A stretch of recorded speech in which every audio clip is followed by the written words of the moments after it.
16.9 billion views. ये किसी TV series Bollywood stars के प्रोडक्शन हाउस का चैनल के व्यूज नहीं है, बल्कि ये एक ऐसे यूट्यूब चैनल के व्यूज है जिसका कंटेंट सिर्फ एक कैमरा और एक माइक से बन रहा है, that's it. You guessed it right, Saurabh Joshi, age 26, network will disclose later। एक टाइम पे रहने के लिए घर भी नहीं था, टुडे घर चेक, गाड़ियां check, name fame money respect power check. लेकिन ये बात बोलने में थोड़ी अजीब सी लग रही है कि 32 मिलियन सब्सक्राइबर होने के बावजूद भी सौरभ जोशी को बहुत सारे लोग पसंद नहीं करते हैं। हालांकि may be they think Saurabh Joshi ये फेम डिजर्व ही नहीं करता है। चलो आप गैस करो कि सौरभ जोशी की मंथली इनकम क्या होगी। 1 लाख, 2 लाख, 3 लाख, 5 लाख, 10 लाख, 1 करोड़। घबराइए मत, आज की इस वीडियो में हम उसके इनकम के बारे में भी अच्छे से बात करेंगे। ये वीडियो में आज हम सारे पत्ते खोलने वाले हैं, ऑल्सो उसके इम्पॉसिबल राइज के बारे में भी हम बात करने वाले हैं, और इवन सौरभ जोशी को कंपेयर करेंगे इंडिया के टॉप 5 व्लॉगर्स के साथ भी, कि क्यों इतना सिंपल कंटेंट होने के बावजूद भी उनके 300 मिलियन से ज्यादा व्यूज हर महीने आ रहे हैं। क्या सौरभ जोशी अपने भाइयों को व्यूज के लिए एक्सप्लॉइट कर रहा है, और आखिर वो कौन सा ऐसा सीक्रेट सुपरस्टार है जो सौरभ जोशी को पीछे छोड़ सकता है। थोड़ा रुक के उसके बारे में भी बताऊंगा, और साथ में हम ये भी बात करेंगे कि कैसे आप एक व्लॉगर बनके नेम फेम मनी और सौरभ जोशी जैसा सक्सेस हासिल कर सकते हो। और एक बार आप ये देखो, लास्ट 28 दिन में 513 मिलियन व्यूज आए हैं, और ये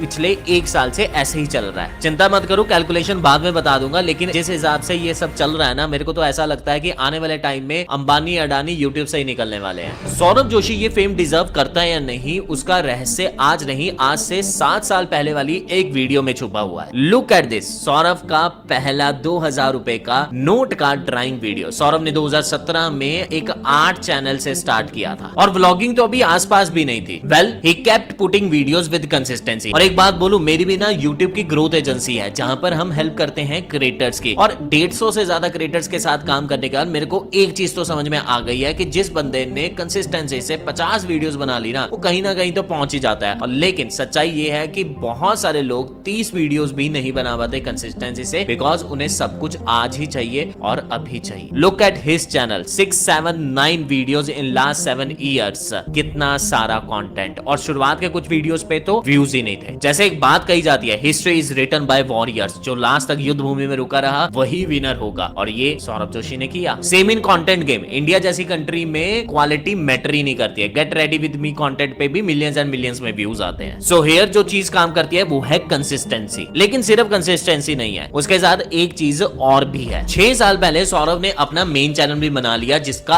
आज 32 मिलियन सब्सक्राइबर्स हैं, और जिससे उसका टोटल राइज स्टार्ट हुआ था। लेकिन मैं बता दूं कि स्टार्टिंग में उसने वहां पर भी ड्राइंग वीडियोस ही बनाई थी, क्योंकि उसकी पुरानी ऑडियंस साथ थी, पुराने चैनल थे। स्टार्टिंग में कुछ व्यूज मिल गए, लेकिन उसका असली राइज स्टार्ट हुआ कोविड में, जब everyone was free but busy in their phone. Now fast forward to April 2025, he is getting 3 million views on every video. हालांकि बाकी व्लॉगर सेम कैटेगरी के 100K पर अटक जा रहे हैं, but there is a reason behind it. आपके हिसाब से सौरभ जोशी क्यों वायरल हुआ है? एक्चुअल रीजन क्या है? ऐसा तो नहीं है कि कंटेंट क्वालिटी बहुत ज्यादा टॉप नॉच है, कुछ हॉलीवुड लेवल का कंटेंट बना दिया जो कोई कर ही नहीं पा रहा है, कुछ ऐसे सिनेमैटिक शॉट्स हो गए, नहीं, ऐसा तो नहीं है। तो फिर क्या है? या फिर फैमिली ओरिएंटेड या किड्स ओरिएंटेड कंटेंट पूरे इंडिया में कोई और बना ही नहीं रहा। हालांकि मैं आपको बता दूं कि फैमिली व्लॉगिंग की शुरुआत 2019 में फ्लाइंग बीस्ट ने ही रख दी थी, और वहां से बहुत अच्छा था। क्या स्टोरी टेलिंग बहुत अच्छी है यार, ऐसा भी नहीं समझ में आ रहा है। इवन अगर हम कुणाली, पीयूष और चाचा जी को व्लॉग से निकाल देना तो व्लॉग ही नहीं बनेगा। And here is the secret of his growth. Biggest reason behind Saurabh Joshi's growth is Saurabh Joshi's cinematic universe. रुको समझाता हूँ, लेकिन एक चीज समझ लो, ये वही स्ट्रेटेजी है जो प्रिया दर्शन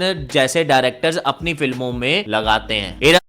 Sorry I'm late. It's all good. We've been taking mornings off. The team's been working so fast. Now that we had Jira Service Management. Hera फेरी, भागम भाग, भूल भुलैया, सब में ये स्ट्रेटेजी लगी हुई है। Now look at the top 5 vloggers of India, Flying Beast, Sambhavna Seth, Family Fitness, Passenger Paramvir and Nomad Shubham. Now compare Saurabh Joshi with all these and see what makes Saurabh stands out. Creator Flying Beast यानी कि गौरव तनेजा, मेन स्टाइल उनका travel, family, fitness, aviation, focus, personality, family, action package vlogs. Creator Sambhavna Seth, daily couple vlogs plus personal life, focus, relatability plus fun couple life. Family Fitness, main style, fitness plus family family plus motivation, focus family content plus fitness inspiration, Passenger Paramvir main style local travel Indian streets emotion, focus simplicity street life plus emotional connection, Nomad Shubham main style extreme travel plus low budget plus global, focus hardcore travel plus adventure seeker. Now Saurabh Joshi main style pure lifestyle plus family plus daily life, focus emotion simplicity relatable aspiration. You can easily C in the graph कि अगर सौरभ को content wise जज किया जाए ना तो उसका कोई खास या अलग कंटेंट नहीं है, बट दो चीजें हैं जो सौरभ को खास और थोड़ा सा अलग बना भी देती हैं, और ये वो बात समझ जाएगा जो कहीं ना कहीं इन सब के व्लॉग्स देखता है। और ये वो टेक्निक है जो तारक मेहता के शो में भी यूज होती है टू हुक ऑडियंस, और ये वही टेक्निक है जो बिग बॉस भी यूज करता है, जिसकी वजह से वो पिछले 15 सालों से नंबर 1 शो बन के बैठा हुआ है। बाकी व्लॉगर्स की वीडियोस में ना सिर्फ एक या दो कैरेक्टर्स ही रहते हैं और मोस्ट ऑफ द टाइम उन्हें भी घसीट घसीट के व्लॉग्स के अंदर वो लेकर आते हैं। But in case of Saurabh यहाँ पर पूरा सौरभ यूनिवर्स है, जोशी यूनिवर्स है। इतने सारे क्रिएटर्स हैं ना कि सबने अपना अपना स्क्रीन टाइम लिया हुआ है। हर कैरेक्टर को लोग उतना ही पसंद करते हैं जितना सौरभ को, और सौरभ ने ये गेम बहुत स्मार्टली खेला है। I like it. Characters like Piyush, Kunali, दादी, चाचा जी एंड मोर। और ये भी हो सकता है कि अगर व्लॉग में सौरभ को हटा देना तब भी व्लॉग का एंटरटेनमेंट उतना ही रहेगा, जैसा कि सेम तारक मेहता में होता है कि एक ही बंदे को स्क्रीन पे झेल पाना बहुत टाइम तक मुश्किल हो जाता है। लेकिन 10 मिनट के व्लॉग में अगर सबने अपने 2 से 3 मिनट बांट रखे हैं और वहां पे सब अलग अलग कैरेक्टर्स आ रहे हैं तो यहाँ पर बात पलट जाती है, क्योंकि लोग उसमें ज्यादा एंटरटेन होंगे। एक बात सोचो, जितने भी टॉप लेवल की कॉमेडी वीडियोस हैं उनमें मल्टीपल कैरेक्टर्स हैं, जैसे कि हेरा फेरी में 10 कैरेक्टर्स हैं, धमाल में 8 कैरेक्टर्स हैं, ढोल में 6 कैरेक्टर्स हैं। सौरभ जोशी अपने कंटेंट को बहुत ज्यादा सिंपल रखता है, और ये बात समझ लो कि अगर तुम्हें इंडिया में पॉपुलर होना है ना तो तुम्हें मासिस और जेनरिक कंटेंट तो बनाना ही होगा। यहाँ पर इंसेप्शन नहीं चलती भाई, यहाँ पर गदर 2 के लोग दीवाने हैं। लेकिन अगर आप व्लॉगर बनना चाहते हो तो इसका मतलब ये नहीं कि आपको इतने ही कैरेक्टर्स चाहिए। देखो बहुत सारे व्लॉगर्स हैं जो अकेले के दम पे ही पुल आउट कर सकते हैं, बट अगर व्यूज चाहिए 4-5 मिलियन व्यूज तो ये सब तो फिर करना ही पड़ेगा। और ये जानने से पहले कि कौन सा ऐसा क्रिएटर है जो सौरभ जोशी को पीछे छोड़ सकता है, नंबर 2 पे लेकर आ सकता है, पहले ये बात कर लेते हैं, क्या सौरभ जोशी ये फेम डिजर्व करता है या नहीं? तो आंसर इज 10,000% यस,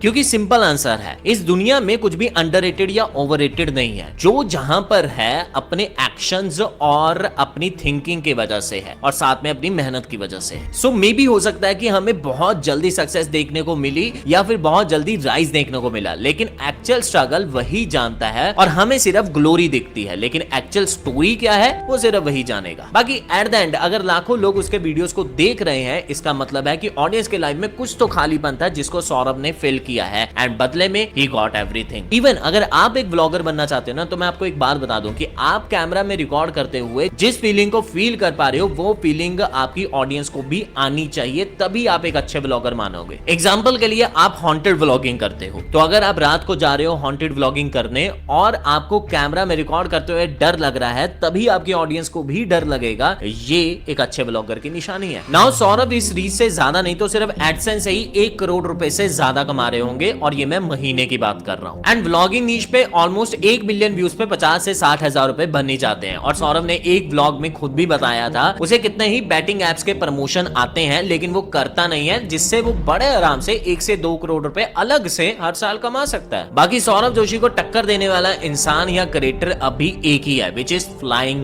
बीस्ट। अभी उनके 10 मिलियन सब्सक्राइबर्स हैं, लेकिन सौरभ के मुकाबले 10 गुना कम व्यूज आते हैं उनके। देयर वाज अ टाइम जब फ्लाइंग बीस्ट के 2 से 3 मिलियन व्यूज आते थे, और उनकी वीडियोस पे 2 से 3 मिलियन व्यूज आना हलवे की तरह होता था। बट अभी थोड़ा टेंशन टाइट चल रहा है। लेकिन अभी भी अगर फ्लाइंग बीस्ट थोड़ा वेल प्लान तरीके से कंटेंट क्रिएट करने लग जाएं और सारी कंटेंट क्रिएशन को थोड़ा और सीरियस कर लें, देन वो सौरभ को पीछे छोड़ सकते हैं। बट अभी हालात सही लग नहीं रहे हैं। मे बी वो अभी थोड़े डिस्ट्रैक्ट हो चुके हैं अपने बिजनेसेस को लेकर, एंड बाकी व्लॉगर्स काफी नीच्ड हैं, उनके कंटेंट को कंपेयर करना भी वर्थफुल नहीं रहेगा सौरभ के साथ। बाकी this was my analysis. What you think about Saurabh? Tell me in the comment section.